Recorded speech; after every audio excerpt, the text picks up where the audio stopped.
So anyway, my mother said there would be no Christmas. I was embarrassed because it confirmed what I had already been thinking, that we are poor. And now we really are so poor that I'm not going to have a Christmas. And not only that, not going to have a story to tell. Because isn't that what you loved about Christmas when you were young? Like you get the present and then you get to go outside with the bike and you get to tell everybody at school what you got. So I started immediately worrying about what would my story be. Am I going to have to make up a story, or am I going to admit to all of my friends that we had nothing? And then around midnight that night, some nuns showed up at our door. The nuns showed up to bring food to my mother, who was on welfare, and my half-brother and half-sister. And they brought toys for my half-brother, half-sister, and myself. And I was so relieved, because now I'm not going to have to make up this story about why I didn't have anything for Christmas. And I never forgot it. I never forgot the feeling of having these nuns who didn't know their names, couldn't find them if I wanted to today, showing up and bringing us food and toys. So many years later, when I was in Santa Barbara and deemed successful, I was thinking, what could I do that could repeat for somebody else? How can I use my personality to serve the vision and mission of doing what somebody did for me when they didn't even know they were doing it? How could I do that? So I came up with this idea of going to South Africa. This is long before I started a school. Going to South Africa and creating something I call Christmas Kindness that we later, hello birds, that we later filmed for the Oprah show. So I took a team of people over and I decided to be the nuns to children in the way that the nuns had been that for me.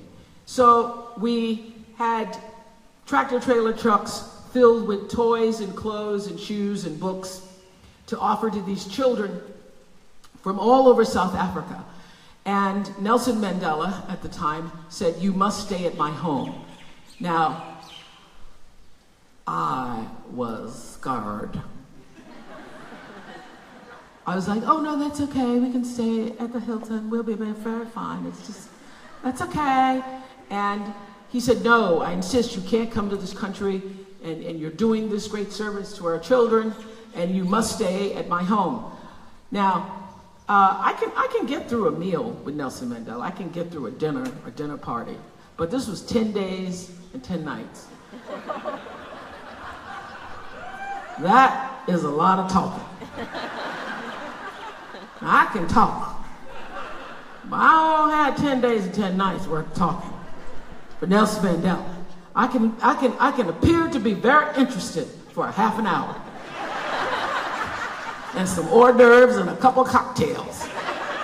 You will think I am brilliant. And then, okay. So I was saying to Seven, I don't know what I'm going to do. I don't know what I'm going to do. It's Nelson Mandela. I don't know what I'm going to do. I don't know. And he said, "Why don't you try listening? It's Nelson Mandela. You don't have to talk. Just listen."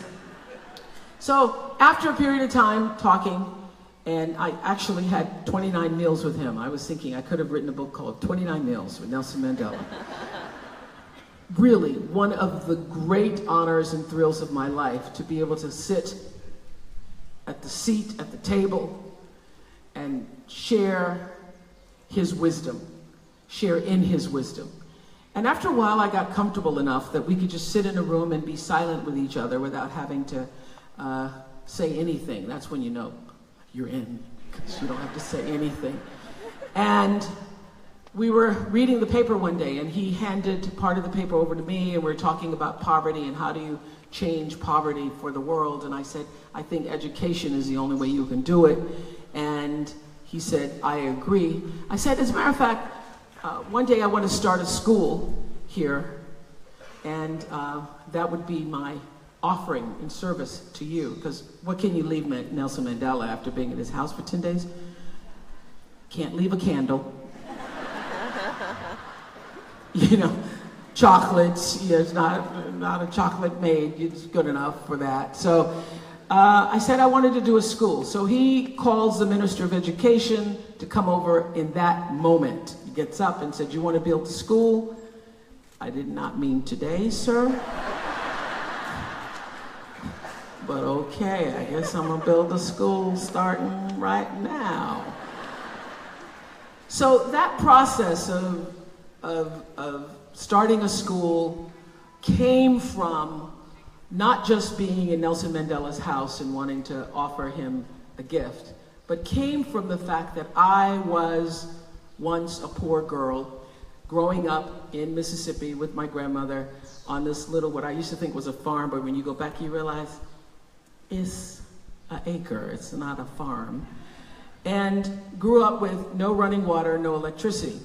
I was telling the story to some third graders 2 years ago, and at the end of my talk, one of the little girls raised her hand. I said, "I have a question." She said, "Did you know Abraham Lincoln?"